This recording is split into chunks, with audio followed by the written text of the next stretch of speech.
اب نثری بعد میں نثری تخلیقات پیش کی جائیں گی.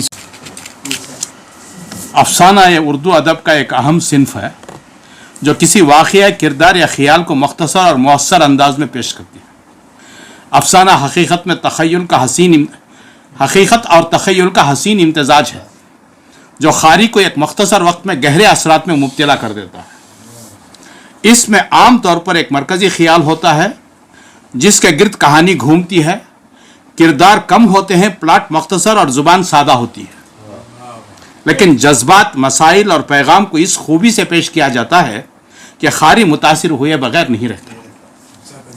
اردو افسانے کی ترقی دینے میں منٹو، بیدری، کشن چند، عصمت چغتائی اور احمد ندیم قاسمی جیسے نامور ادیبوں نے بہت اہم کردار ادا کیا ہے. افسانے کے ذریعے معاشرتی برائیاں، انسانی جذبات اور زندگی کی تلخ و شیریں پہلو نہایت خوبصورتی سے بیان کیے جاتے ہیں. افسانہ ادب کا ایک مؤثر ہتھیار ہے جو قاری کے دل و دماغ پر گہرا اثر چھوڑتا ہے. یہ نہ تو صرف تفریح کا ذریعہ ہے بلکہ اصلاح معاشرے کا ذریعہ ہے.